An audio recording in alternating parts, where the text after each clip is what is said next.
Lepas SPM nanti you nak buat apa?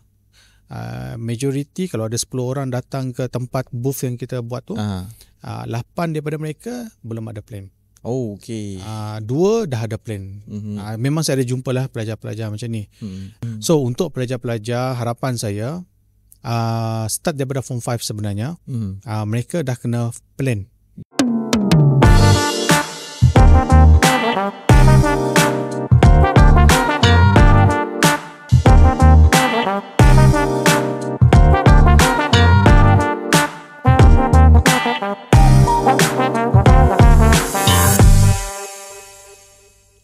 Assalamualaikum dan salam sejahtera kepada semua pendengar setia Sudut Pandang.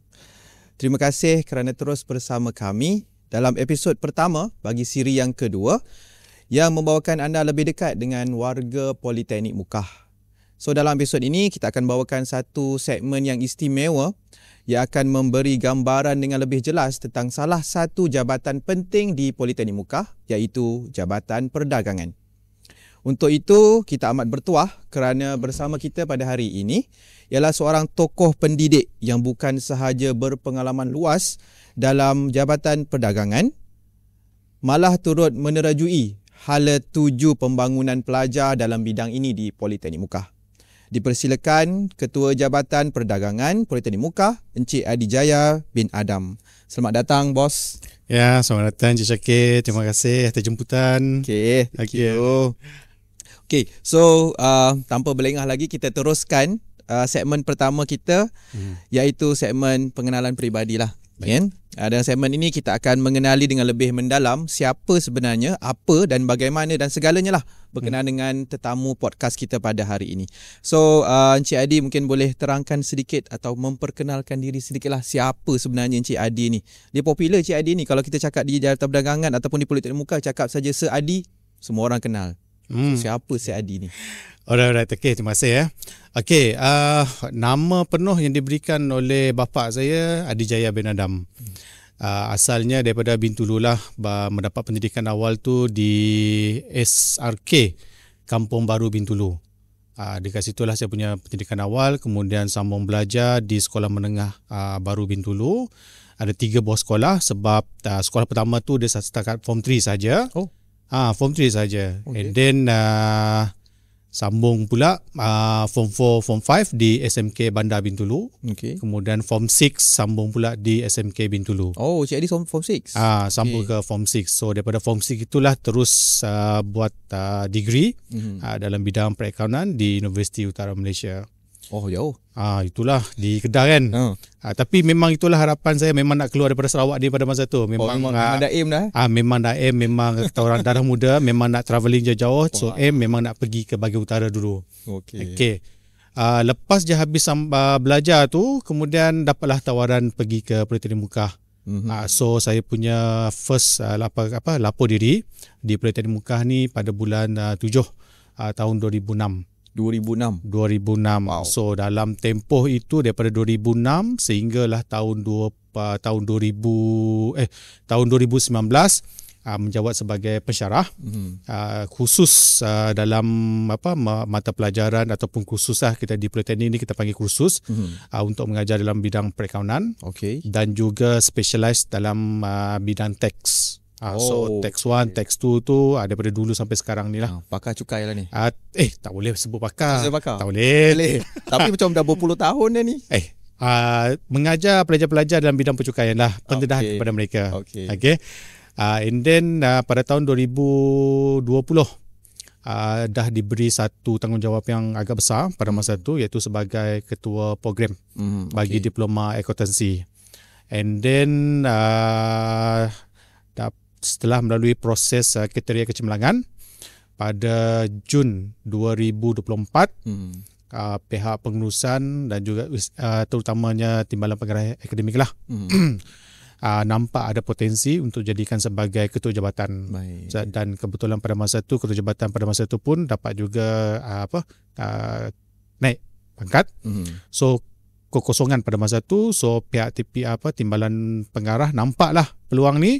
So diberi peluang saya pula untuk menerujui ketua sebagai ketua Jabatan Perdagangan. Okey. Dan sehinggalah hari ini. Okey, masih kekal. Ya, kekal. Ada plan ke? Setiap kita punya penjawatan ni, kita mesti plan betul-betul. So kita mesti aim tahun ini, kita bagi pula orang lain. So, dah ready dah. Dalam proses. Semua apa yang kita buat ni semuanya dalam plan. Plan untuk jabatan, plan untuk PMU dan juga plan untuk diri sendiri. Yes. Okey, itu yang penting. Okey, kita balik semula kat belakang tadi. Ya. Kenapa Cik Adi pilih UUM sebagai tempat untuk menyambung pelajaran? Kenapa tak UKM ke USM ke? Sebab kita tahu Form 6 ni memang line dia akan terus ke universiti lah. Betul. So kenapa UUM? Kenapa UUM? Macam saya beritahu tadi awal tadi lah, Cik Syakir kan. Saya ni jenis yang suka tengok tempat. Suka travelling, suka jauh daripada Sarawak ni pada masa tu. Dan memang saya nak pergi ke bahagian Kedah ni, especially bahagian utara lah, Perlis, Kedah, bahagian Pantai Timur pun memang saya berminat. Saya tak tahulah siapa yang racun saya pada masa tu. Tetapi salah seorang cikgu saya masa saya Form 4 dulu, dia mengajar prinsip account. So dia sendiri yang suggest, kata siapa yang nak sambung belajar, ni universiti yang boleh dikatakan agak sesuai untuk orang yang minat dalam bidang perakaunan. So dekat situ cikgu tu dah bagi macam satu benih dekat saya. Dia kata ni kalau kau nak pergi Adi, ni tempat dia. So saya dah aim daripada Form 4 tu, saya dah aim dah sebenarnya. Form 4, Form 5 tu saya nak belajar dalam bidang perakaunan, tapi malangnya disebabkan kewangan. Keluarga tak mampu nak sambung belajar, so saya terpaksa pergi ke divert dulu. Saya punya plan pergi ke Form 6 sekejap. Daripada situ saya deal dengan bapa saya. Saya kata lepas ni kena lepaskan saya juga. Saya nak pergi keluar daripada Sarawak. Kebetulan dapat juga UUM, so saya gunakan peluang tu. So parents saya tak boleh kata apa, so saya pergilah ke Kedah. So itu saya punya plan. Memang saya aim nak pergi Kedah juga. Nampaklah planner Cik Adi ni lain macam. Dia ada plan. Sampai sekarang pun dia ada plan. Everything semua di plan. Cumanya macam saya nampak lah kan, kalau contoh saya student-student saya sebelum ni, kalau saya tanya kan, ada plan tak nak belajar di luar daripada Sarawak. So mostly akan kata parents tak suruh, takut dan sebagainya. Macam ni, apa sebenarnya kalau mungkin Cik Adi boleh share sikit, apa sebenarnya yang mendorong selain daripada rasa nak tengok kat luar tu, apa perkara lain sebenarnya yang mendorong Cik Adi boleh keluar daripada Sarawak ni dan boleh, parents boleh terima lah. Itu yang paling penting lah. Menarik. Untuk pengetahuan semua pendengar ni lah, parents saya ni dia bukan orang education. Bekerja sebagai seorang petani. So kita tak expect lah diorang ni akan tahu segala A sampai Z. So dari segi pendedahan daripada orang luar ni, parents saya memang totally out lah. So saya bukan dibesarkan daripada keluarga yang kata orang background dia, pendidikan dia bagus. So tugas saya sendirilah untuk mencari ke mana saya nak pergi, hala tuju saya. So saya kena tetapkan saya punya hala tuju. Bila kita lahir dalam 81 ni, membesar dalam keadaan yang kurang teknologi pada masa tu, so pendedahan kepada anasir-anasir luar ni dia kurang sangat-sangat. Compare dengan zaman sekarang ni, semua maklumat semuanya dah boleh dapat daripada handphone saja. Dan kebanyakan kita ni, banyak anasir-anasir yang macam jahat semua ni, dia dah macam meracun pemikiran kita. So kalau kita keluar daripada Sarawak ni, kita akan berhadapan dengan pelbagai benda-benda yang anasir-anasir jahat ni. Contohnya rakan sebaya lah, daripada kita punya costing lah, tempat tinggal kita lagi, siapa rakan kita lagi. So parent ni dia risau dengan benda tu, sebab dia nak kata bagi percaya tu susah juga. Ada parent dia akan lepaskan anak dia, memang kena keluar tengok environment, cari peluang pekerjaan macam tu lah. Sedikit sebanyak parent-parent yang jenis yang bersifat terbuka ni tak ada masalah. Dia boleh lepaskan anak dia untuk sambung belajar. Tetapi mana-mana parent yang agak kata orang kurang memberi keyakinan kepada anak, itu yang menyebabkan kadang-kadang anak-anak kita ni terdedah, kau belajar kat Sarawak je lah. So daripada luar tu kita tak nampak potensi. Mungkin macam saya dulu, saya berada di Kedah, so saya banyak berkawal dengan bahagian Pantai Timur dan juga bahagian utara. Daripada situlah saya kenal dorang ni, pergaulan dorang, bahasa dorang, sosioekonomi dorang, adat dan juga budaya dorang. So daripada situ saya belajar sesuatu dan saya bawa balik ke Sarawak. Dan apabila diberi seperti macam mengajar ni, kita tak boleh nak guna bahasa Sarawak. So kita terpaksa guna bahasa formal yang macam kita bersembang sekarang ni. Daripada tu saya praktis. So nampak macam budaya tu baguslah sebenarnya. Dia bergantung kepada jugalah anak-anak kita ni. Kalau kita tengok anak kita ni cepat belajar dan cepat menganalisis mana yang baik, mana yang buruk, yang baik itu kita ikut, yang baik itu kita tak ikutlah. So macam tu jugalah saya dulu. Saya memang banyak ada jugalah kawan-kawan yang jenis yang nakal. Tapi nampak benda tu je, so kita elakkan lah. Bukan kita menolak, kita elakkan je. Bukan tak berkawan, kawan, tapi benda negatif ni kita tolak ke tepi. Tapi kita berkawan macam biasa. Kita berkawan dengan semua orang. Macam saya pun kawan dengan semua orang.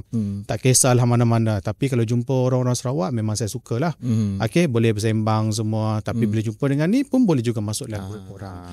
So parent at least kena bagi sedikit kepercayaan kepada anak-anak untuk sambung belajar di luar.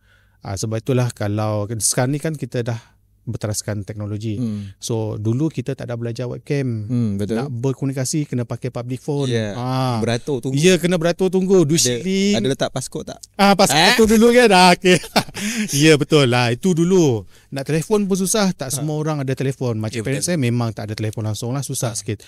Sekarang ni handphone nak jumpa webcam. Kita nak berhubung pun mudah. So teknologi ni banyak dah memudahkan daripada dulu kepada sekarang ni. So sedikit sebanyak parent tu dia kena menaruh kepercayaan jugalah, keyakinan kepada anak-anak. Even location pun kita boleh tahu sekarang. Ya, kan? Betul. Bagus lah. So maksudnya untuk Cik Adi rezeki lain kerana boleh keluar di sana, dan yang paling penting adalah diri sendirilah sebenarnya. Betul. Macam mana kita nak kawal diri kita supaya tidak ke arah yang negatif. Betul. Dan juga cara kita nak mengadapt menyesuaikan diri dengan persekitaran tu, itu memang penting. Kalau kita jenis kata orang masuk dalam kandang kambing, kita tak pandai mengembik, susah juga. So kita kena belajarlah macam mana nak mengembik. Masuk dalam kandang harimau, kita mengaum lah. So kita cuba untuk belajar environment yang berbeza daripada tempat kita. Nice, thank you Cik Adi. Sedikit lagi, apa yang sebenarnya menyebabkan Cik Adi memilih perakaunan? Kenapa nak ke arah perakaunan? Menarik. Tak ke arah yang lain. Masa form 4, masa form 3, form 3 tak ada subjek pasal perakaunan ni. Tak ada. Dia cuma ada belajar satu subjek, subjek dia panggil sebagai kemahiran hidup. Dan dalam kemahiran itu adalah belajar pasal financial statement, profit and loss statement dululah, balance sheet semua. Masa tu memang tak minat. Menyampah gila. Serius memang benci sangat. Memang tak sekolah part tu lah. Tapi bila masuk form 4, cikgu akaun inilah yang kata orang dia pandai menarik minat, membuka minda daripada benda yang payah menjadi senang. So saya pada masa tu suddenly memang cikgu tu mengajar, mudah rupa-rupanya akaun ni. Daripada situ saya minat kepada akaun. Dan apabila cikgu-cikgu ni lah yang juga memainkan peranan, yang mana dia akan beritahu, lepas you form 5, dia dah beritahu dah laluan-laluan ni ke mana. Laluan kerjaya tu penting. Sebagai pendidik, laluan kerjaya pelajar, kita kena inform kepada pelajar. Betul. Ke mana selepas ini kita nak pergi. Macam cikgu saya dulu, you nak kerja tak cukup setakat form 5. So you kena sambung ke diploma ataupun terus pergi ke degree. Dia bagi laluan macam ni. And then daripada degree tu nanti, baru you boleh setkan you nak bidang apa. Perakaunan ni dia luas.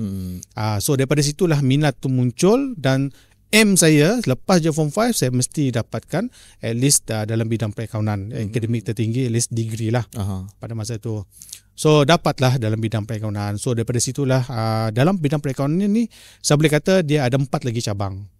Iaitu dalam bidang perakaunan itu sendiri, financial, yang kedua audit, yang last kali yang ketiga adalah tax, pencukaian, dan last kali adalah company secretary.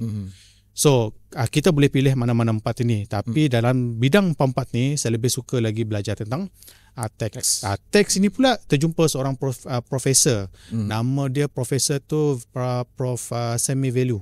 Kan? Dia antara yang orang kata yang pandai attract macam mana cukai ni berfungsi, macam mana kami yang tak tahu apa-apa pasal cukai ni, dia ajarlah. Dan juga seorang lagi asalnya dia dapat status profesor kat, nama dia Prof Natra. Okey.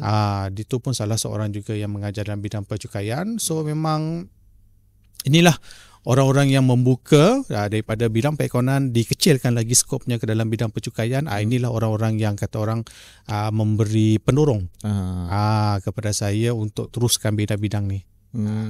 Okey. So maksudnya pensyarah daripada cikgu kepada pensyarah semua memainkan peranan penting ya. Ya, betul. Dalam mencorak kerjaya kita sebenarnya. Betul, sangat. Okey. So saya rasa settle dulu untuk pengenalan tentang Cik Adi. So maybe kita boleh ke arah yang lagi satu, iaitu Jabatan Perdagangan sendiri sebagai ketua jabatan.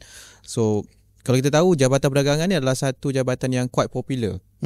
Maksudnya kalau di politeknik lain pun tetap ada Jabatan Perdagangan. Betul. Kan? Sangat popular.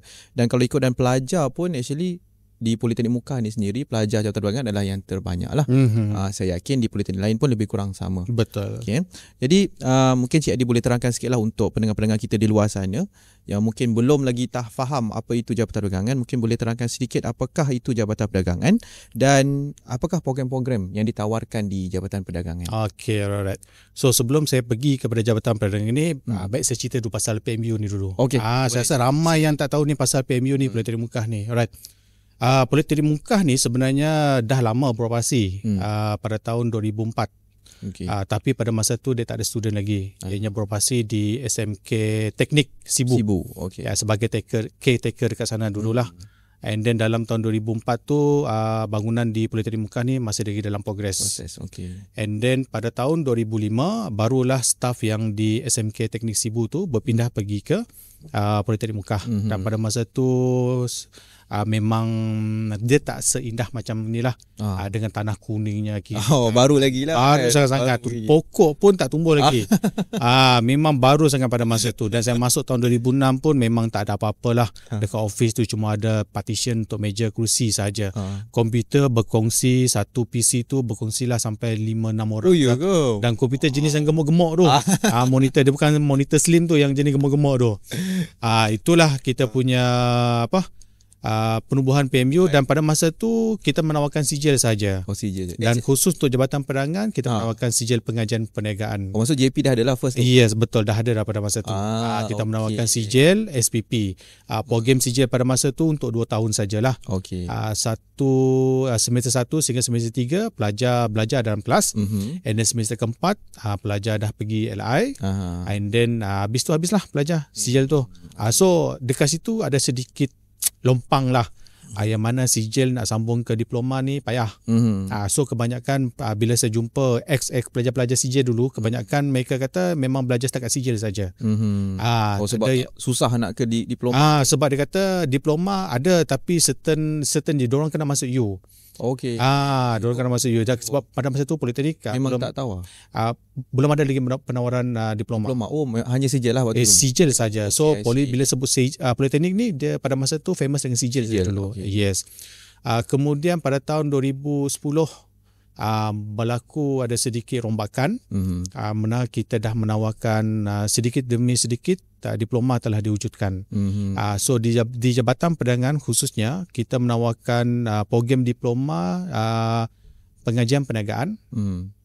Kemudian kita ada diploma sains kesetiausahaan. Itu adalah 2 program yang terawal bagi menggantikan program sijil. Dan pada Jun 2010 ada program baru ditawarkan, iaitu diploma akuntansi. So sekarang ni di Politeknik Muka pada masa sekarang kita ada 8 program merentasi ke semua jabatan. And then daripada 8 program ni, 3 program adalah di bawah Jabatan Perdagangan, iaitu diploma sains kesetiausahaan, diploma pengajian perniagaan dan juga diploma akuntansi. So kita boleh run sampailah ke hari ni. Dan untuk pengetahuan Cik Syakir lah dan juga pendengar podcast kita pada hari ini, diploma akuntansi bermula sesi lepas. Tahun 2025 ni kita dah tukarkan nama program tersebut kepada diploma perakaunan.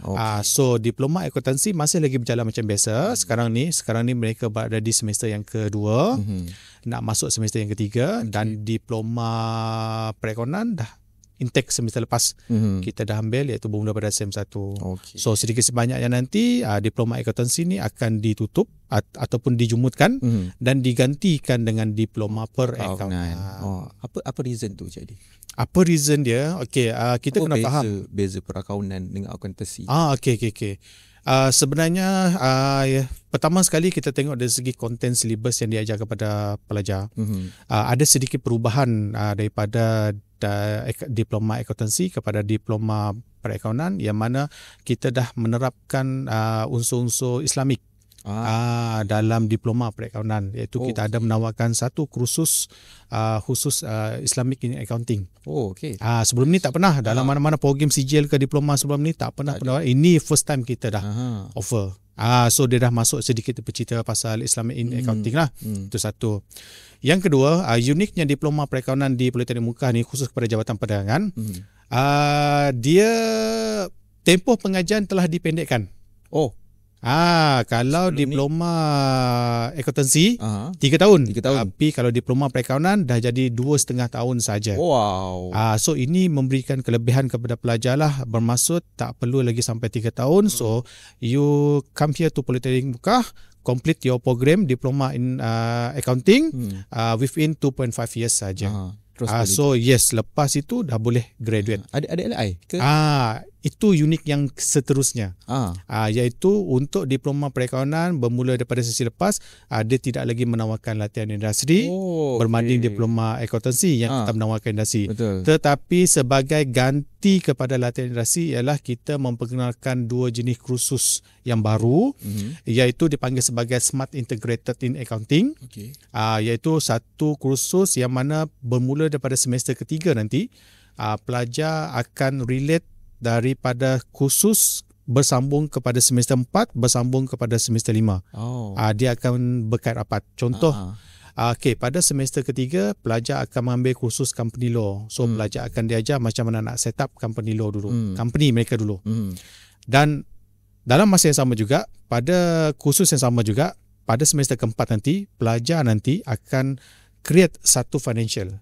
So company yang mereka dah set up tu, of course mereka akan diberi satu task berkaitan dengan kewangan. So mereka kena prepare the financial statement, everything. Complete lah. Yes. So company yang sama mereka tubuhkan tadi tu. So mereka kena carry forward untuk semester yang keempat. And then pada semester keempat ni pula, selain daripada company tu juga, mereka juga akan diajar cara untuk buat audit. Dipanggil sebagai audit 1. So yang tu nanti akan berlaku pada semester keempat. So selepas account siap, audit kena buat. Dan pada semester kelima, data daripada semester 3, semester 4 ni perlu dibawa pada semester yang kelima untuk buat pencukaian. So mereka akan buat company transaction. So itu kita panggil sebagai Smart Integrated in Accounting. So basically it's a real process lah. Kalau kat industri nanti pun start dengan company, buat statement, buat financial, and then lepas tu kena audit, lepas audit kena bayar tax. Betul. So everything dah diajar. Betul. Itulah yang akan menggantikan kepada latihan industri sebenarnya.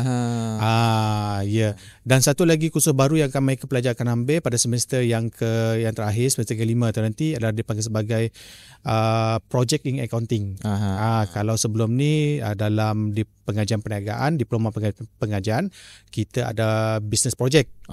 So account nanti akan ada satu lagi, iaitu project in accounting. Yang ni mereka kena deal dengan pihak-pihak luar. So konsep dia mudah. Apa yang mereka belajar dalam Smart Integrated in Accounting tu, mereka kena apply pula dalam project in accounting. So mereka kena cari mana-mana firma di luar sana, bantu mereka prepare dia punya the set account, and then sehinggalah cara untuk pengiraan cukai. So dekat situ nanti apa yang mereka belajar tu mereka kena apply pula untuk di luar. So ini adalah salah satu diambil oleh pendekatan supaya apabila pelajar tu tamat nanti, harapannya ialah pelajar dah familiar dengan semua bidang ni, bermula daripada account, audit dan juga tax. Cumanya apabila mereka bekerja nanti, mungkin mereka akan lebih pergi kepada deep. So at least kita dah bina pelajar-pelajar ni dengan kemahiran-kemahiran asas yang mereka kena kuasai dulu sebelum mereka bersedia untuk di market, dimasarkan. Sekurang-kurangnya kalau dia dengar term-term tu dia tahu. Betul. Dan term itu pula biasanya kita akan guna dalam English kan. So memang itulah tujuannya kenapa kita perkenalkan 2 kursus baru ni. Persediaan mereka sebenarnya. Menarik. Itu untuk diploma perakaunan. Untuk perakaunan Iya, So, betul. kalau dari segi tiga program ni lah, Cik, mana yang paling popular lah untuk Politeknik Muka? Paling popular di Politeknik Muka kita, kalau nak cerita tu kita cerita pasal skop Borneo pula.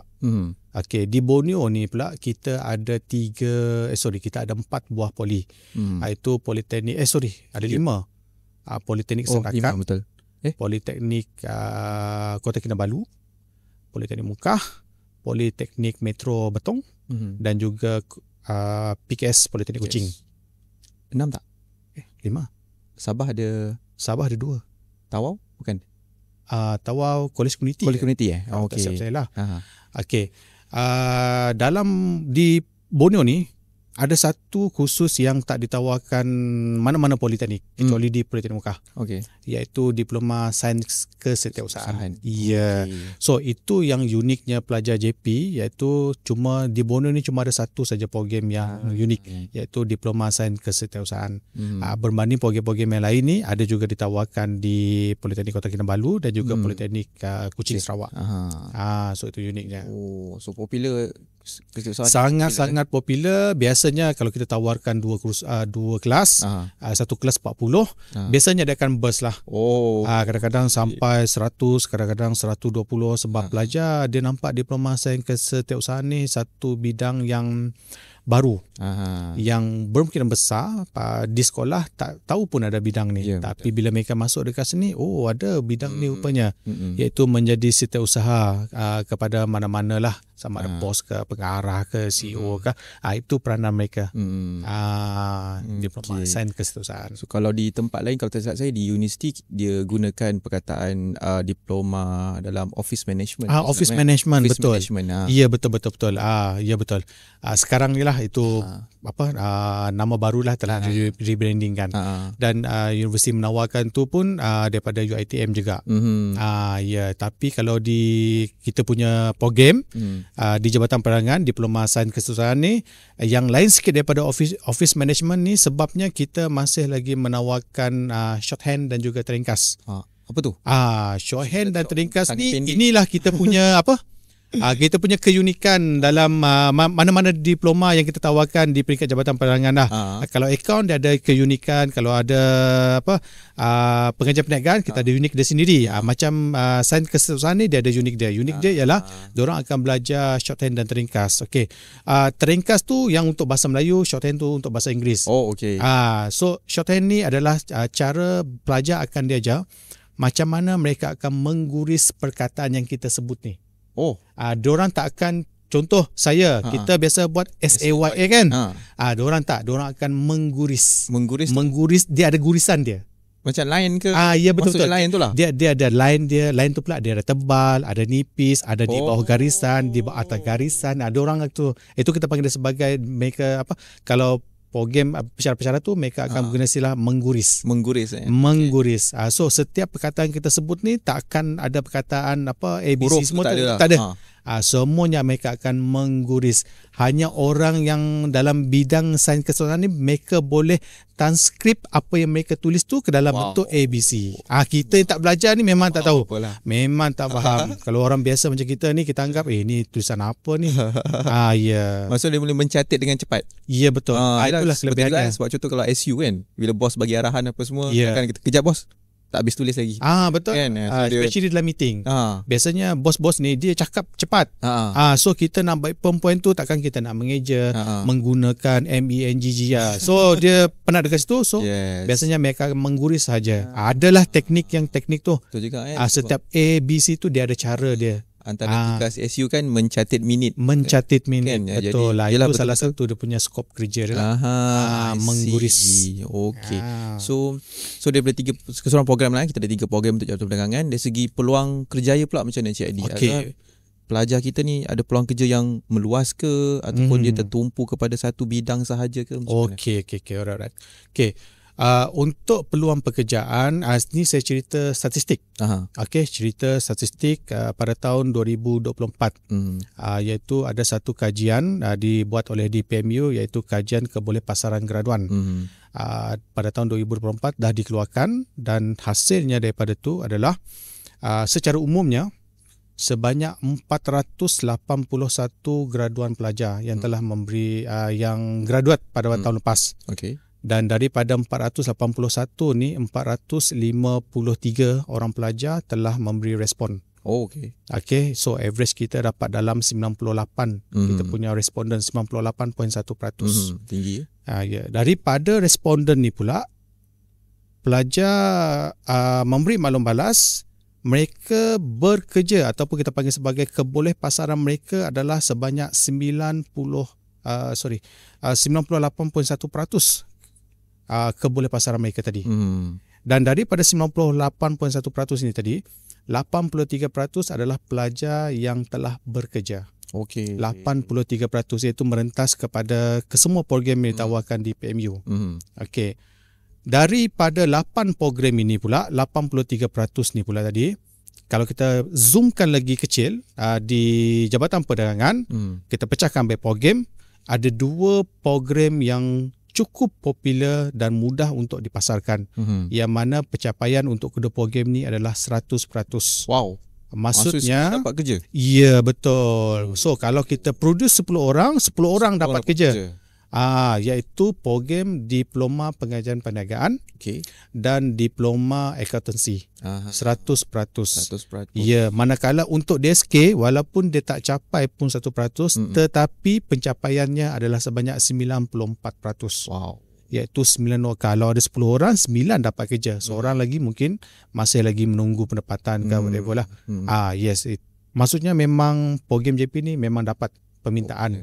Popular, sangat-sangat popular dan mudah untuk dipasarkan. Tempohnya tu Cik Adi? Tempoh maksudnya macam mana? tempoh daripada diorang grad dengan kajian kita tu berapa lama? Tempohnya adalah kita akan ukur pelajar-pelajar ni adalah setahun ataupun 6 bulan selepas mereka tamat pengajian. Maksud dalam tempoh 6 bulan dapat? Ya, mereka dah dapat.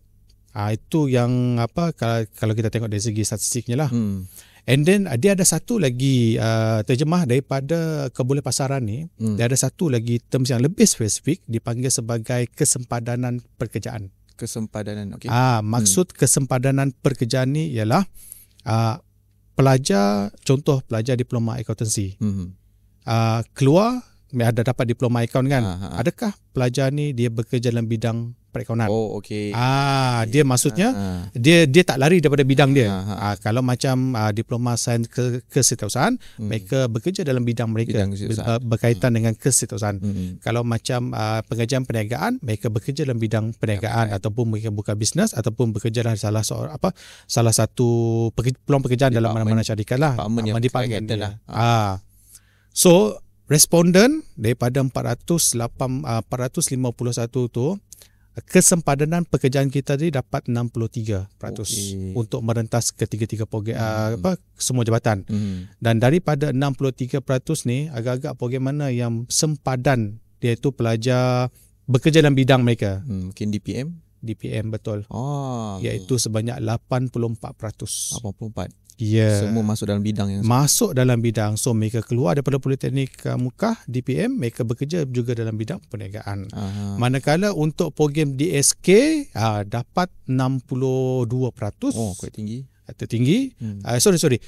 Diploma Accountancy dapat 62%. Manakala untuk program DSK 61%. Tiga program ini adalah 3 program yang kata orang keluar memang kau akan bekerja dalam bidang. Yes, yang tertinggi lah dalam mana-mana program yang ditawarkan. Basically 50% confirm dalam bidang. Memang dalam bidang. Itulah saya kata.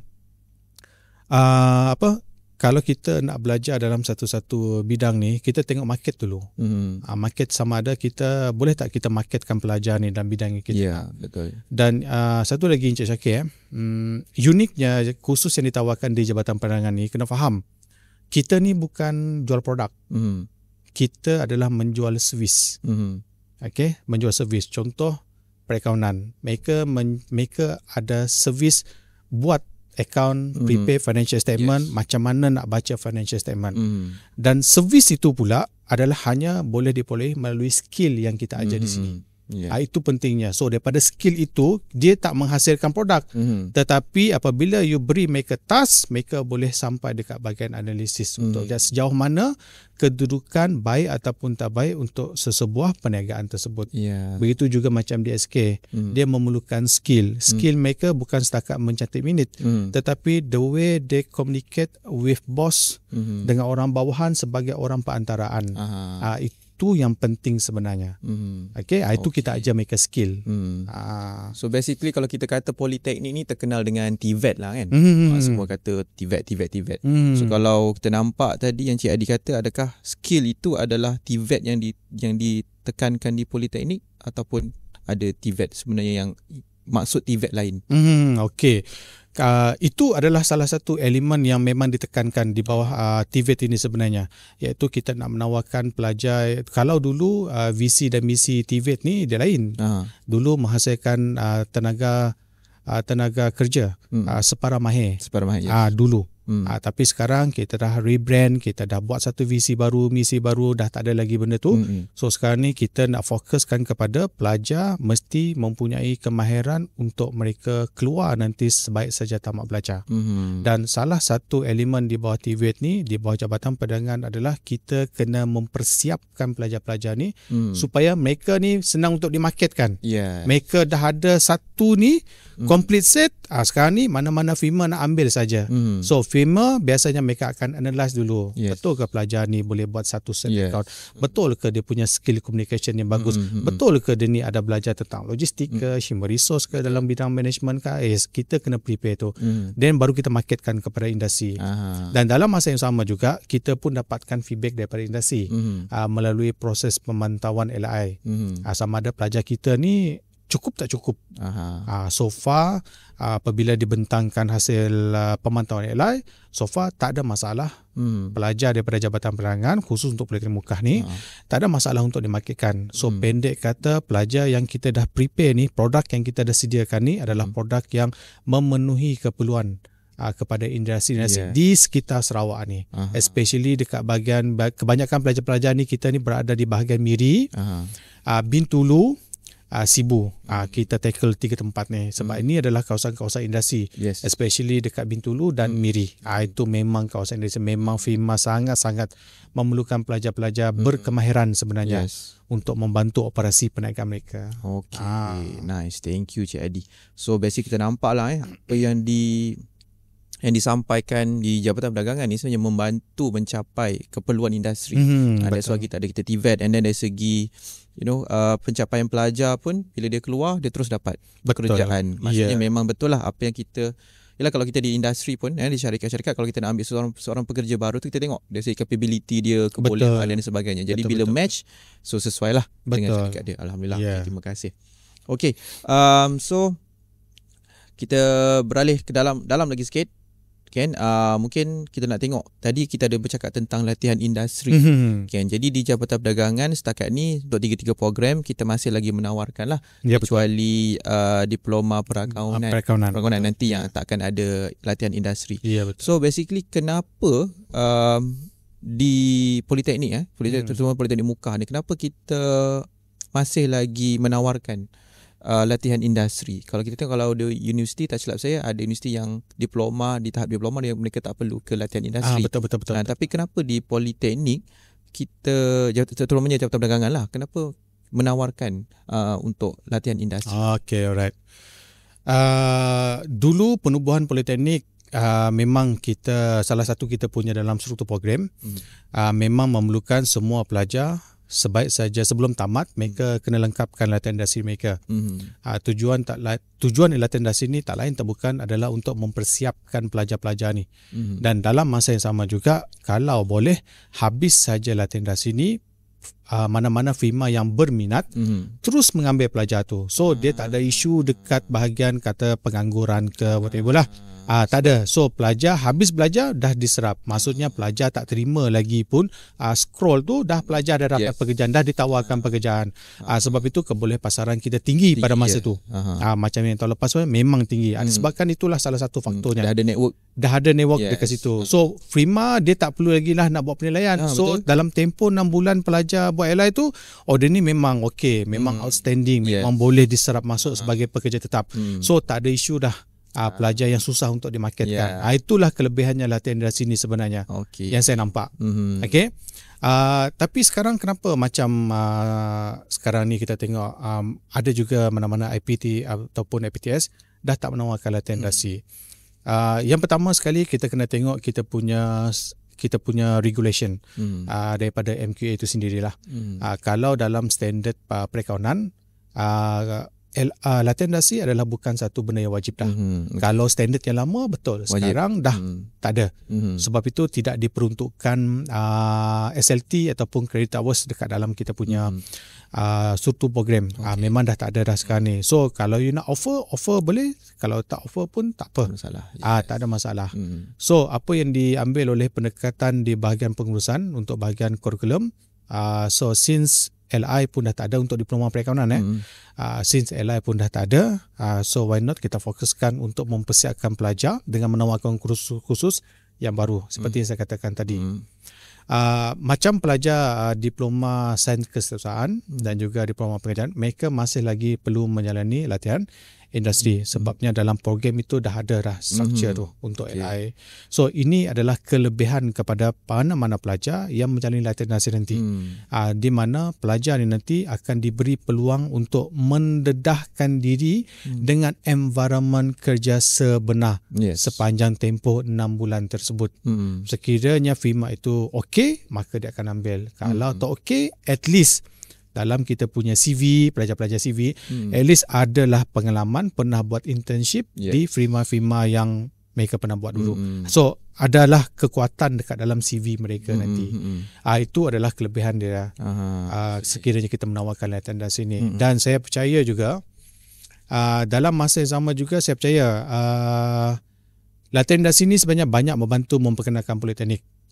Tapi kalau kita tidak berubah daripada takuk yang lama kepada yang moden sekarang ni, mungkin besar kita akan ketinggalan.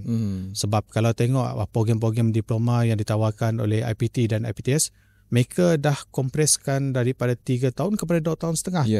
So ini memberikan kelebihan kepada ibu bapa supaya harapan mereka anak mereka dalam tempoh 2 tahun setengah tu dah dapat pekerjaan. So tak perlu lagi nak bazir masa 6 bulan tu. So mereka dah dapat pekerjaan. Kalau tak dapat pun at least 2 tahun setengah dah habis belajar, mereka dah boleh sambung belajar pula. So masa itu cukup-cukup kata orang dikompres, dipadatkan supaya pelajar ni dia tak buang masa lama sangat buat diploma di mana-mana peringkat, mana-mana IPT ataupun PTS. So dia tawarkan 2 tahun setengah. Itu kelebihannya lah. So dalam masa yang sama juga, kalau kita tak menawarkan industri, dari segi parent, dia banyak menjimatkan kos untuk satu SEM tersebut. Dari segi kos makannya, biasanya kos makan lah, rutin-rutin pelajar ni lah. Yuran pun sama juga, dan juga kos-kos yang lain lah, macam kos pengangkutan, especially yang luar daripada Sarawak ni kena datang sini, dah ada jimat kos dekat situ. Sebab itulah ada satu diploma perakawanan ni kita tawarkan untuk 2 tahun setengah, tapi yang lain tu masih lagi run seperti biasa 3 tahun. Ya, betul lah Cik Adi. Sebenarnya kalau kita tengok pun aim, kalau contohlah sebagai ibu bapa pun, kita tengok kalau boleh tempoh belajar tu kita nak pendek. Ya, betul. Kan kalau yang ini selalu diperkatakan oleh YB Syed Saddiq dulu lah. Di parlimen dia tekankan supaya pendekkan lagi tempoh pengajian. Betul. Kalau mengikut pengalaman saya sendiri pun, kalau dulu bila staff baru masuk, dan saya tanya dia berapa tahun belajar, 3 tahun complete degree. Daripada diploma sampai ke degree dalam tempoh 3 tahun saja, belajar di luar negara lah. And compare to kita di Malaysia, kita quite masa yang panjang. So basically yang utama adalah kos lah untuk ibu bapa kan, parent. Kita tengok mungkin kalau di Politeknik Muka ni yuran kita 200 ringgit je, paling murah. Paling murah lah tu.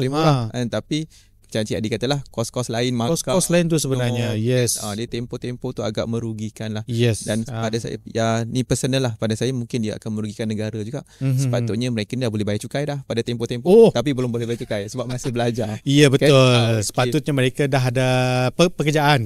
Yes. Bila dah ada pekerjaan, mereka dah ada pendapatan. Yes. So bila ada pendapatan, LHDN mulalah merisik sekejap. Yes.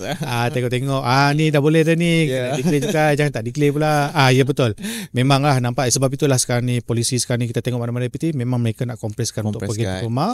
Dan pernah juga ada dengar kan Cik Syakir perkataan fast track. Yes. Sekarang ni pun kita tengok pun banyak dah sekarang ni, daripada degree fast track pergi buat master dah sekarang. Yes. So sekarang ni dah banyak ke arah untuk memendekkan kita punya tempoh pengajian, supaya graduan-graduan kita ni dah boleh mula bekerja. So tak payah spend lama sangat untuk belajar sebenarnya. Betul. Tapi dalam masa yang sama juga, pelajar ni walaupun kita dah pendekkan tempoh pengajian, kita tetap juga untuk committed untuk mempersiapkan dorang ni, lengkapkan dorang ni, produk kita ni kena lengkap sebersebinya daripada A sampai ke Z, supaya apabila dia marketkan nanti mereka dah ready. Firma nampak bagi tas dah boleh run. Betul.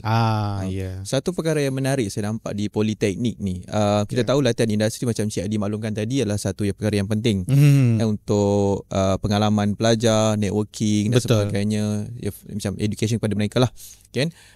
Walaupun contoh kita ambil satu program diploma perakaunan, betul perakaunan, kita dah tak ada latihan industri. Betul. Tapi sebenarnya subjek baru tu kita implement apa yang sepatutnya mereka belajar di firma, tapi masukkan di dalam subjek. Maksudnya mereka perlu keluar kan, sebagai umpama macam consultant lah sebenarnya, pada syarikat.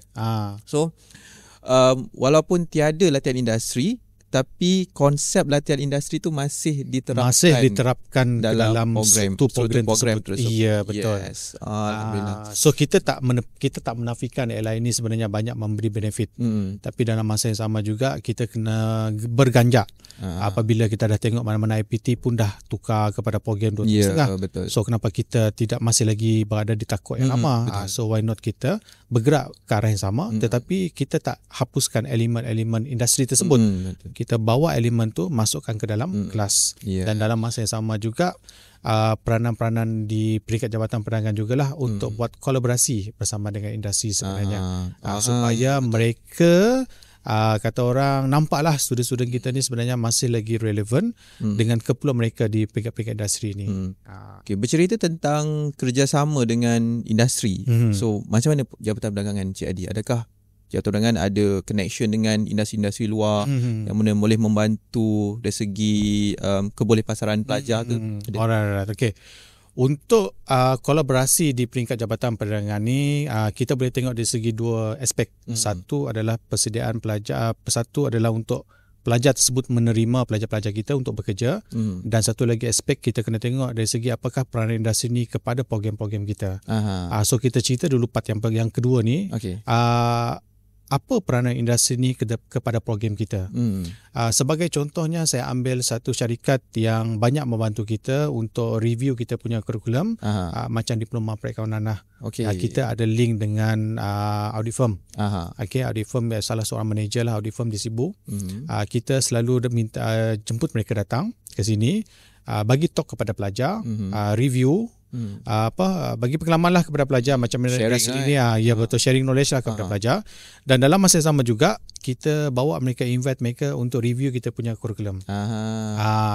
Tapi tak semualah. Kita tengok specialize individu tersebut ke arah mana. Kalau yang kita jemput datang ni adalah untuk bidang audit. So dia akan review lah syllabus audit tu. So dia akan review satu-satu. Yang ni masih relevan, ni masih relevan. Ini kenapa korang buang? Dia akan banyaklah tanya, kenapa korang buang ni? Kenapa elemen ni dah tak ada dah? So daripada situlah kita dapat input daripada firma audit ni. So kita sampaikan maklum balas ini kepada bahagian kurikulum. Kita ada satu sistem dipanggil sebagai sistem balon balas kurikulum. So pensyarah-pensyarah khusus ni mereka akan masukkanlah balon balas dekat situ dan mereka akan hantar kepada bahagian kurikulum. Dan bahagian kurikulum akan take note perkara-perkara yang telah diberi balon balas oleh pihak industri. Itu salah satu part peranan dia. Satu lagi part adalah kolaborasi berkaitan dengan peluang pekerjaan.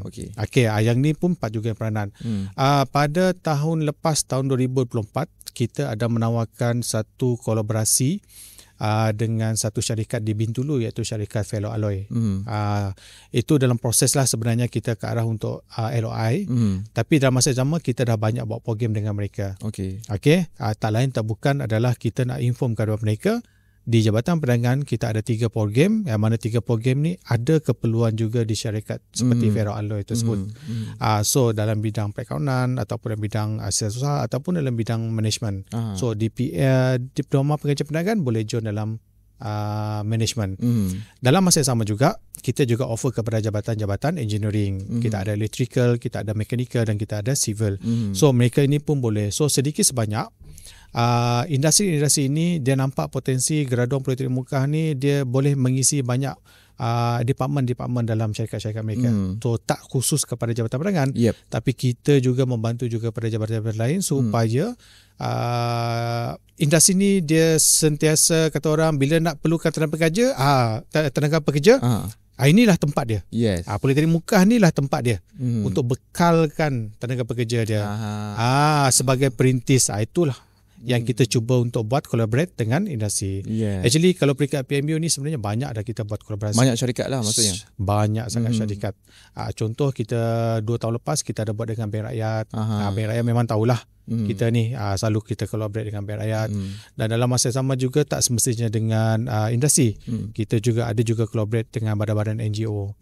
Contohnya macam dekat Mekah ni kita ada YB semua tu. Kita collaborate lah dengan mereka. Kalau macam industri yang kecil-kecilan, kita pun collaborate juga dengan mereka.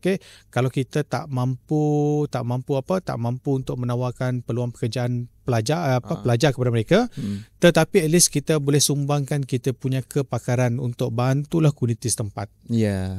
Itu yang kita selalu buat program-program CSR. Program CSR bukan setakat angkat sampah, bersih-bersih tak. Kita ada buat program macam pendedahan berkongsi ilmu kepada komuniti setempat. So selain daripada industri, komuniti setempat pun kita kena jaga juga. So at least mereka tahu kewujudan kita, kepentingan kita ni kepada mereka. So basically kita nampak dalam politeknik ni kita orang kata bukan syok sendirilah. Ya betul. Nanti kita buat program orang tak nampak pun kita ada politeknik ke? Kan. So, dari segi je lah kita bukan sekadar melahirkan pelajar, kita juga membantu kita dalam komuniti. Berkongsi lah, membantu jugalah komuniti setempat ni. Especially dekat area Mekah ni ada banyak industri-industri kecil-kecilan. So kalau kita tak mampu nak provide mereka, just kita ajar free of charge. Kita tak minta apa-apa pun, mereka boleh datang dekat sini, kita ada facility dekat sini yang lengkap. Mereka, kalau kita nak cerita pasal keuangan, kita boleh bantu mereka dari segi aspek tu, bergantung kepada kebakaran kita lah. Kalau kita nak belajar pasal welding, kita ada mechanical. So mereka boleh ajar. Ni sebenarnya dipanggil sebagai upskilling lah. Upskilling sedikit lah kepada komuniti setempat ni. Kita tawarkan kemahiran-kemahiran ni. So at least komuniti setempat ni bila nak buat welding, mereka dah tahulah secara asasnya. Mungkin daripada skill tu nanti dia ambil inisiatif dia sendiri untuk kembangkan dia punya skill. Mungkin daripada situ dia dah boleh cari dah buat bisnes, dah boleh cari makan. So basically kalau macam contohlah untuk Cik Adi, katakanlah komuniti nak tahu cara untuk kurangkan bayar tax, boleh cuba Cik Adi lah. Boleh.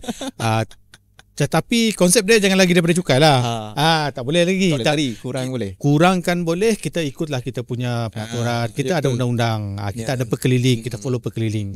Ada orang dah setkan semua, kita just follow saja. Jangan kita lari, jangan tak declare. Sebab kadang kalau kita nampak lah individu komuniti biasa lah, orang-orang biasa, dia tahu dia keluar list barang-barang yang dikecualikan atau kita panggil exemption. Exemption punya tax kan. Tapi nak apply tu tak tahu. Kan? Betul. Contoh barang-barang sukan. Apa barang sukan ni kan? Kan? So adakah perlu simpan ke, macam mana beli ke, apa ke? So itulah pentingnya knowledge. Kalau macam guru sempat ni dia tak tahu benda ni. Especially macam peniaga kecil ni, diorang tak tahu. Betul ke aku dapat exemption ni? Kalau aku buat ni takkan tak dapat apa-apa. Contoh capital allowance. Capital allowance diorang kebanyakan mereka tak tahu. Mereka cuma tahu susun nilai je. Tapi capital allowance diorang tak tahu. Betul ke boleh susun nilai ni convert kepada capital allowance? Diorang tak tahu. So inilah fungsi di peringkat institusi pendidikan, selain daripada mengajar, kita kena sumbangkan sedikit knowledge kepada komuniti setempat. Yes. Itulah caranya kita sumbangkan. So kita ajar mereka sikit demi sedikit lah. Kita tak minta mereka ni mahir dari segi pelbagai aspek. Kita cuma boleh selesaikan fasa by fasa lah.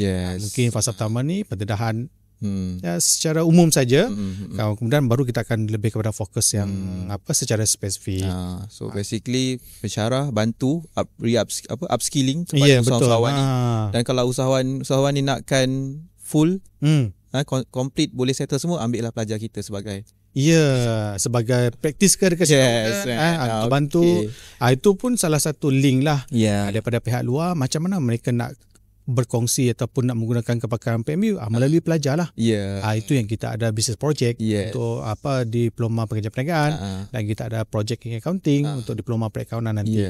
Itulah cara dia macam mana orang luar nak linkkan kepada kita melalui pelajar. Okay. So satu perkara yang quite penting lah dalam industri ni selalu kita kata adalah soft skill. Ya, betul. Itu kemahiran insaniah, dan juga satu lagi adalah sifat keusahawanan. Ya, betul. So kalau di Jabatan Perdagangan mungkin Cik Adi boleh share sikit apa ada tak actually kita Jabatan Perdagangan sendiri menawarkan perkara-perkara yang boleh meningkatkan kemahiran insaniah pelajar dan juga sikap keusahawanan dalam pelajar tu, Pak. Alright. Untuk keusahawanan ni saya akan terus pergi ke Zoom lah. Ada satu program iaitu Diploma Pengajian Perniagaan. Diploma pengajian perniagaan ni memang fokus dia adalah selain daripada makan gaji, macam contoh dia boleh jadi pegawai human resource ke, pegawai logistik ke, pelajar juga boleh menceburi dalam bidang keusahawanan. Sebab itu dalam struktur program Diploma Pengajian Perniagaan kita ada cerita pasal digital marketing, digital entrepreneurship, and then kita ada digital e-marketing. Banyaklah sekarang ni struktur-struktur baru dah sekarang ni memang dah ke arah keusahawanan, tetapi dibuat dalam bentuk pendigitalan.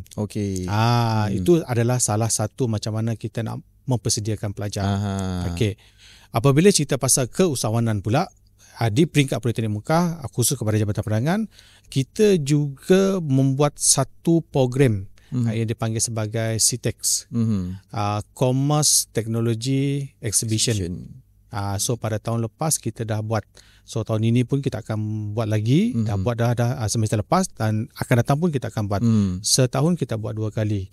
Tujuan dia tak lain tak bukan adalah untuk membawa pelajar bersama supervisor pelajar ni untuk mempertandingkan produk-produk yang boleh diketengahkan ataupun kita nak bagi pendedahan kepada keusahawanan. Dan dalam tempoh program CTEX tu kita akan jemput daripada pelbagai pihak luar. Contohnya daripada Bank Rakyat, daripada UiTM ataupun daripada alumni PMU untuk berkongsi idea, untuk berkongsi maklumat kepada pelajar macam mana nak menjadi usahawan, apa keperluan-keperluan kita persediaan ke arah keusahawanan. Dan dalam masa yang sama juga, selain daripada kita buat program ni, pensyarah-pensyarah juga ada juga mengambil inisiatif untuk menganjurkan bengkel-bengkel keusahawanan sendiri. Dan ada juga kita buatlah satu program yang melibat cara buat penyimpanan rekod, filing untuk pelajar ataupun penggunaan Excel untuk pelajar. Itu adalah persediaan-persediaan ke arah kita nak mempromosikan, membudayakan pelajar. Selain daripada makan gaji, sebenarnya ada lagi satu ruang, iaitu kita boleh buat keusahawanan. Yes. Selain makan gaji, boleh menggajikan orang. Ya, betul. So basically mana-mana program yang dihasilkan ataupun program yang dilaksanakan oleh Jabatan Perdagangan ni, kita implement juga dari segi kemahiran insaniah. Ya, betul. Dari segi contoh macam mana mereka bercakap, penampilan diri dan sebagainya memang memang kita akan groom. Kalau macam program sains keusahawanan dan juga diploma pengajian perniagaan, memang kita akan groomkan pelajar ni. Groom ni maksudnya kita nak mempersiapkan mereka macam mana kita nak sampai ataupun kita nak present produk kita. Sebab itulah kita ada proses presentation, pitching. Kita ajar mereka cara nak present, macam mana nak yakinkan produk kita ni betul-betul boleh mendapat tempat. Kita nak praktiskan pelajar tu. Itulah tujuannya program-program ni, tak lain tak bukan adalah untuk supaya pelajar-pelajar mana-mana yang introvert ni supaya jadilah seorang yang extrovert. Yes. Supaya bila mereka keluar nanti mereka dah tak ada dah peluang-peluang macam ni, tak ada orang nilai, tak ada orang guard dah. So you kena depend on you lah, macam mana you nak marketkan diri you. Kalau you nak dapatkan satu-satu pekerjaan, you nak dapatkan loan, you nak dapatkan pinjaman, you kena pandai communicate dengan orang ni. You kena pandai untuk meyakinkan orang ni yang kata you akan run business ni bla bla bla, you nak dapatkan profit banyak ni. So itu adalah salah satu kemahiran insaniah yang pelajar perlu kuasai. Very good. Nice. Okay. So tadi Cik Adi cakap tentang CTEX. CTEX ni adalah satu pertandingan inovasi lah. Ya, betul. Inovasi. So maksudnya di Politeknik Muka, di JP ni sendiri, adakah JP menggalakkan pelajar untuk berinovasi ataupun adakah kita buat projek-projek khas ke ataupun kita bawa mereka bertanding ke peringkat-peringkat antarabangsa ke? Okey, menarik. Okey, sesi lepas, kalau tak silap saya dalam bulan April, kita ada menawarkan pertandingan CTEX. Okey, CTEX ni iaitu kita nak, dia ada dua sebenarnya pertandingan tu. Inovasi satu dan juga untuk penyelidikan satu. So pelajar boleh pilih lah mana-mana untuk dijadikan sebagai business project mereka. So untuk penyelidikan tak ada masalah. Tahun ini kita ada satu conference TechCon akan dibuat di Kuching pada 6 dan 7 Ogos. TechCon itu untuk kertas-kertas penyelidikan. So ada jugalah beberapa pelajar-pelajar ni kertas-kertas penyelidikan dia boleh diketengahkan untuk jadikan sebagai salah satu dan juga dibentangkan pada conference tersebut TechCon nanti. And then satu yang saya berminat adalah dekat bahagian inovasi. So kebanyakan projek-projek pelajar, kebanyakan diorang lebih suka kepada inovasi. Macam saya kata pada awal tadi, program JP ni dia tak menawarkan produk, tapi dia menawarkan servis. So apabila pelajar buat satu inovasi, mereka nampak produk. So mereka seronok produk itu berfungsi seperti yang mereka harapkan. Dan produk ni kalau setakat dibuat di peringkat mereka saja tanpa ada penilaian, tak seronok. So dia ada buatlah satu pertandingan. Dan pertandingan ini yang di bawah CTEX tu, kita pertandingkan semua produk-produk ni. Kita nak tengok sejauh mana produk-produk pelajar-pelajar hasilkan ini sebenarnya boleh untuk diketengahkan ataupun dikomersialkan. Sebab itulah kita lantik panel-panel, bukan setakat dalam, tapi kita lantik juga panel-panel daripada luar. Itu daripada industri tu. Daripada industri tu juga yang kita collaborate tadi tu. Itulah tujuan dia untuk menilai inovasi ni. So daripada inovasi yang menang pada tahun lepas, sesi lepas, kita ada satu lagi selain daripada conference, kita ada satu lagi pertandingan di peringkat antarabangsa, iaitu IBEX, the International Borneo Innovation Exhibition and Competition 2025, yang mana Politeknik Muka yang menganjurkannya. So sekarang ni dalam proses, boleh hantar submit semua IBEX, boleh tengok dekat dalam kita punya website. IBEX punya tu syarat-syarat pertandingan semua. Dan untuk Jabatan Perdagangan kita dapat kota 6. So 6 projek daripada business project tadi tu kita bawa untuk pertandingan di peringkat antarabangsa. So pendek kata, inovasi yang dihasilkan oleh pelajar ni bukan setakat dibuat dalam PMU saja, tapi kita nak bersaing pula di peringkat di seluruh satu Malaysia. Dan untuk IBEX ni dia bukan setakat Malaysia saja yang masuk, daripada Indonesia pun masuk, Singapura pun ada. Last time kita buat IBEX, Singapura menang. Memang inovasi mereka terbaik lah. Tapi kali ini mereka pun join lagi. So banyak negara termasuk Brunei pun ada juga masuk ke dalam kita punya IBEX. Dan bukan setakat Politeknik saja yang join, tetapi daripada semua IPT dan IPTS di Malaysia. Sekolah rendah pun masuk juga. Untuk kategori 8 dan kategori 9. Untuk kategori sekolah lah. Kita jangan masuk kategori sekolah pula. Ini budak-budak politeknik. Kita masuk kategori lain. Nak senang menang. Nak senang menang kan. Kita lawan budak sekolah memanglah kita menang. Tapi dia ada kategori 8 dan 9. So kategori 1 sehingga kategori 7 itu adalah untuk kita. Untuk tertiap punya education lah. Ya betul, education yang IPT dan juga IPTS. So kita sekarang ni dah ke arah macam mana kita nak promotekan inovasi ni supaya membudayakan inovasi ni bukan setakat daripada IPT, tapi kita dah start daripada sekolah-sekolah. Sebab itu macam sekolah-sekolah di Sarawak, ada juga di seluruh Malaysia ni, memang ada permintaan dia. Dan so far last time saya bercakap dengan bersembang lah dengan pengarah IBEC, so far dah 300 penyertaan untuk IBEC. Tinggi Sangat-sangat paling ni adalah antara yang paling besar lah. Dan daripada Indonesia yang paling best jugalah daripada Indonesia, sehingga mereka minta juga kota free ke. Okey. Memang ada, terutamanya daripada Politeknik Negeri Jakarta, Politeknik Bandung, and then daripada Politeknik ada satu lagi Universitas Bandung, Negeri Bandung pun ada juga hantar. So pendek kata, itu adalah salah satu platform yang mana kita nak mempertengahkan karya-karya inovasi pelajar-pelajar ni, supaya at least mereka nampak sejauh mana lagi produk-produk ni boleh dipertandingkan. Okay, maksudnya dalam Politeknik, boleh kata Jabatan Perdagangan ni kita membudayakan inovasi. Ya, betul. Maksud kita kalau contoh buat inovasi bukan sekadar buat inovasi untuk dapat markah. Ya, betul. Tetapi kita bawa lagi ke arah yang lebih tinggi, iaitu bertanding di peringkat antarabangsa. Ya, betul. Basically pun kalau di industri, inovasi adalah satu perkara yang sangat penting. Dan dari segi kebolehan kita lah sebagai manusia, IQ kita, EQ kita dalam menghasilkan inovasi. Kalau syarikat kena nampak inovasi ni pun, ni pendapat saya lah, Cik Adi. Inovasi dia bukan sekadar menyelesaikan masalah. Tapi kalau kita rasa perkara tu boleh dimudahkan, kita boleh dikira sebagai inovasi. Betul-betul. Kan itu yang industri nak sebenarnya. Ya, betul-betul. Kan kalau daripada susah-susah, for example kita buat dalam production lah, satu produk. Kalau ada 10 step, tapi kalau pelajar kita boleh hasilkan inovasi hanya dalam 5 step sahaja, dari satu-satu perkara yang baik. Tapi kalau kita dah tanamkan sekarang ni, kalau nampak Jabatan Perdagangan, kita dah tanamkan sikap inovasi tu dalam diri pelajar, saya yakin bila di dalam industri nanti mereka pun ada sikap yang sama. Ya, betul. Dan sekarang ni kalau kita tengok pun pelajar-pelajar pun dah nampak kreatif. Mana kerja-kerja yang boleh dipermudahkan, nak dipermudahkan. Macam yang Syakir katakan tadi, kalau ada 10 step, nak jadikan dia sebagai 5 step. Yang akan dapat benefit daripada inovasi tersebut adalah firma juga. So dia dah boleh kurangkan kos, tak perlu lagi fokuskan kepada 5 tu, just tambahkan lagi tambah baik kepada 5 step itu lagi tadi.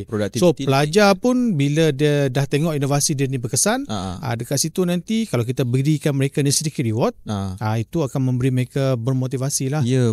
So kita nampak aku punya projek ni dia dihargai. So dia akan tengok pula tempat-tempat lain pula. So sedikit sebanyak, selain daripada nak memudahkan kerja-kerja ni, so dekat situ nanti nampaklah kepentingan pelajar ni mampu untuk menyelesaikan satu-satu masalah tanpa melibatkan pengurusan. Pengurusan cuma kata, okay, aku nak kau settlekan masalah ni, itu saja. Tapi pelajar tu dia kreatif, dia pandai buat inovasi sesuatu, kerja tu nampak dah jadi mudah. Satu keuntungan kepada firma tu sebenarnya. Dan kita pun ada recognition kan. Ya, betul. Kita bertanding. Ya, kalau di sini di Politeknik, di JP Jabatan Perdagangan, kita hanya boleh bawa recognition dari segi pertandingan yang lebih tinggi lah. Tapi kalau mungkin di industri, recognition mereka dari segi bonus. Ya, betul. Betul. Itulah reward mereka untuk mereka motivate lagi, bantu kepada company lah sebenarnya. Sekarang ni kita dah didik pelajar kita bahawa kalau you buat sesuatu yang lebih, you akan dapat lebih. Betul. Okey, Cik Adi. Okey, so kita dah sampai ke penghujung juga ni sebenarnya. Alright. Mungkin Cik Adi boleh share sedikit apakah harapan sebagai seorang KJ lah, sebagai Ketua Jabatan Perdagangan, apakah harapan Cik Adi kepada pelajar-pelajar Jabatan Perdagangan pada masa akan datang? Okey, harapan saya sebenarnya banyak. Tapi untuk pelajar-pelajar yang bakal masuk ni, ini berdasarkan pengalaman saya sendirilah apabila saya buat satu outreach program. Yang mana agak nak kata duka cita, tak jugalah. Tapi bila saya tanya very simple question untuk pelajar-pelajar ni, lepas SPM nanti you nak buat apa? Majority kalau ada 10 orang datang ke tempat booth yang kita buat tu, 8 daripada mereka belum ada plan. Okey. 2 dah ada plan. Memang saya ada jumpalah pelajar-pelajar macam ni. So berbanding dengan zaman-zaman saya dulu, kita dulu, tak tahulah, di sekolah saya dulu, apabila program kejayaan macam ni sangat-sangat rare. Tak banyak didedahkan universiti mana. So kami cuma dapat maklumat daripada cikgu-cikgu lah. Dorongan-dorongan tu daripada cikgu lah. Tapi apabila saya pergi satu tempat untuk outreach program, so macam pelajar ni dia tak plan dia punya masa depan dia. So untuk pelajar-pelajar, harapan saya start daripada form 5 sebenarnya, mereka dah kena plan. Ke mana mereka akan pergi sebaik saja habis SPM, sebaik saja habis diploma, sebaik saja habis degree. Ke mana mereka akan plan. Sebab apa? Sebab SPM ni merupakan tiket penting untuk meneruskan pengajian di mana-mana APT, tak kira level mana. Nak masuk form 6 dia ada syarat dia. Diploma pun ada syarat. Nak masuk IKM pun dia ada syarat-syarat dia. So pelajar-pelajar saya harapkan well plan you punya life. Tengok kursus apa yang awak minat. Contoh kalau kata minat kursus perakaunan ke, diploma sains kesetiausahaan ke, business study. And then kalau kata minat perakaunan, M saya nak perakaunan. Selepas M perakaunan, M yang kedua, you mana kita nak pilih. IPT mana kita nak pergi. Kalau kata Politeknik Muka, pergilah website apa syarat-syarat dia pula. So kena tengok syarat-syarat dia. Syarat dia dekat situ yang paling penting, yang kebanyakan yang susah nak pelajar-pelajar nak apply disebabkan maths saja. Ada juga yang minat engineering.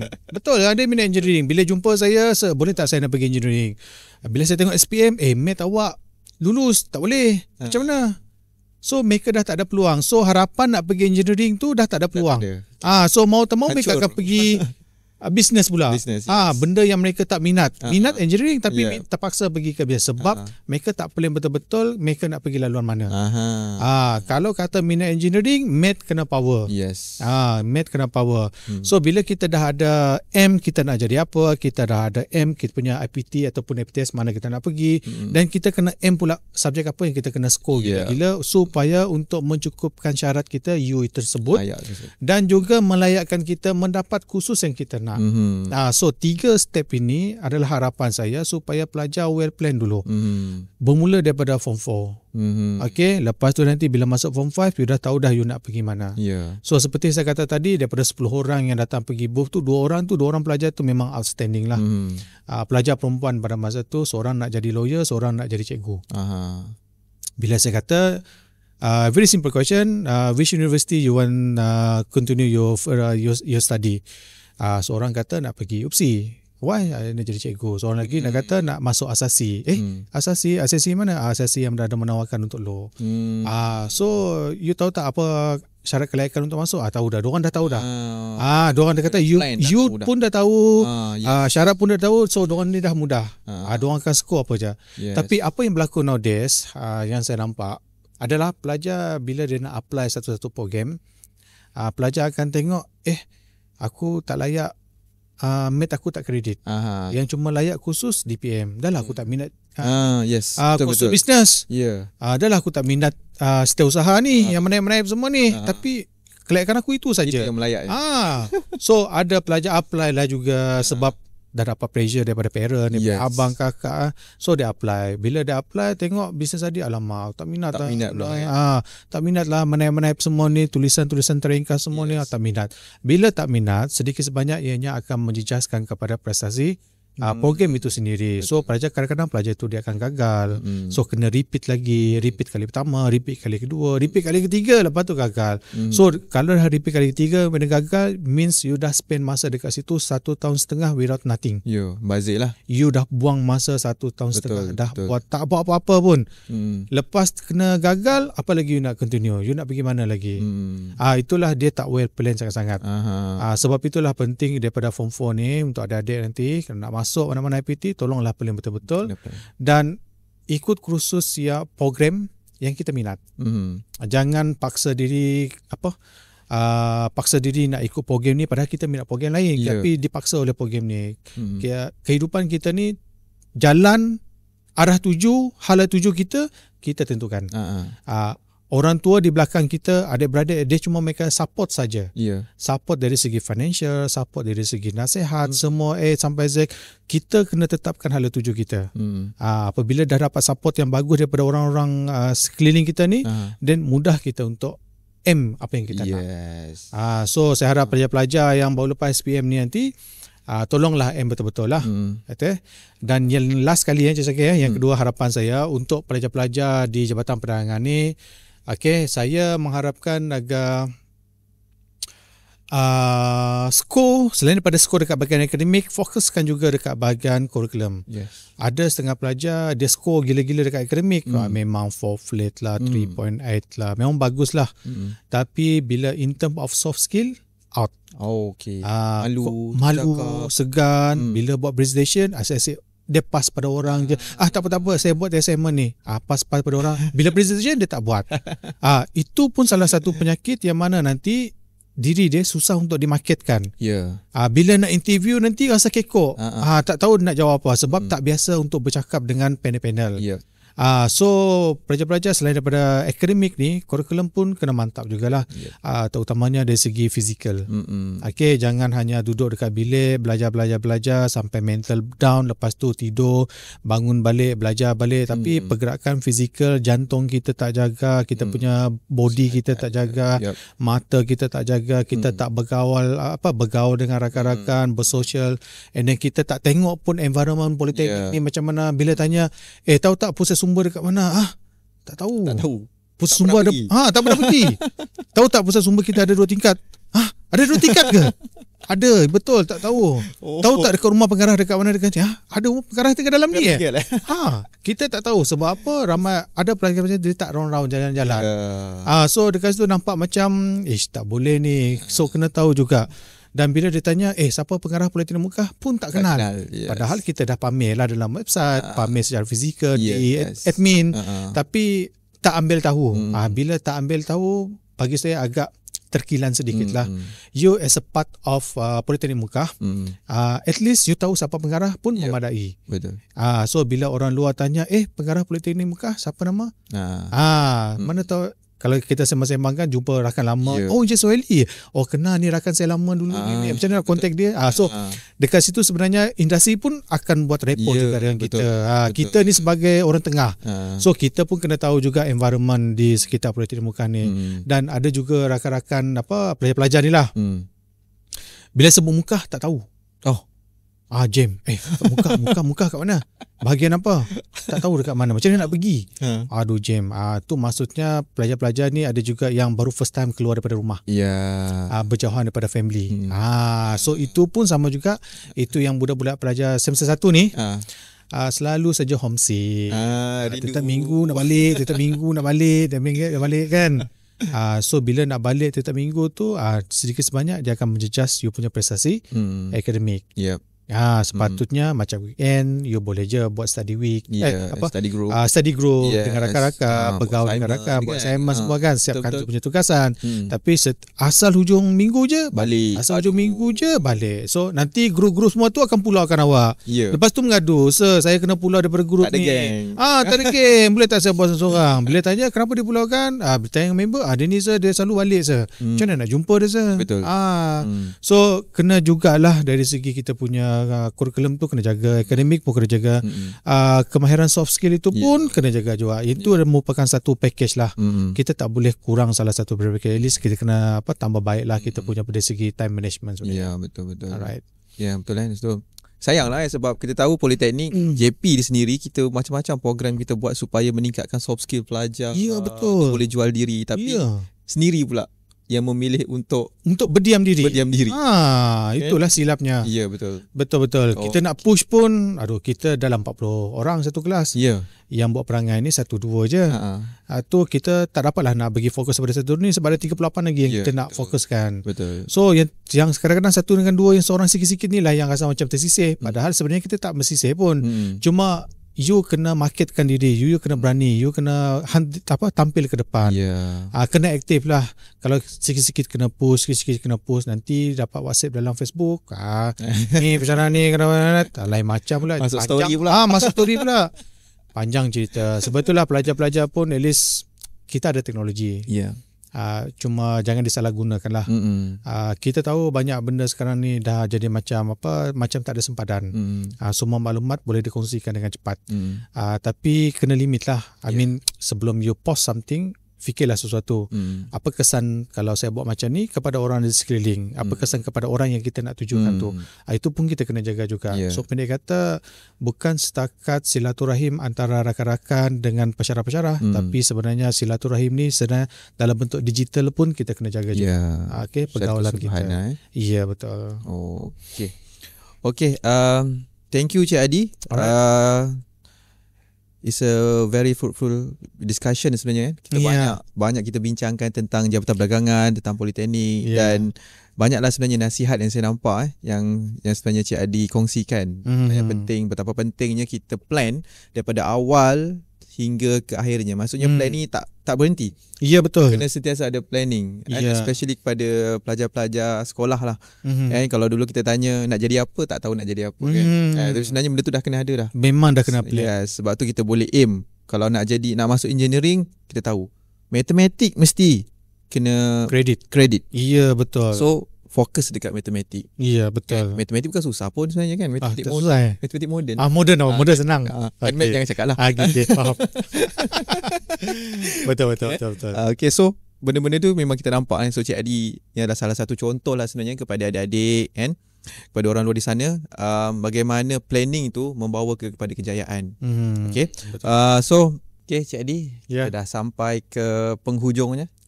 Terima kasih Cik Adi. Hampir sejam kita. Ya, betul, hampir sejam bersembang dari sudut pandang. Okay. Terima kasih banyak kepada Cik Adi. Kesenangan nak dapat Cik Adi ni. Busy, ketua jabatan. Dah banyak kerja-kerja yang perlu dilaksanakan. Nak kawal pelajar, nak kawal staff dan sebagainya. Tapi dia sudi juga hadir untuk bersama kita di dalam podcast Sudut Pandang. Terima kasih banyak.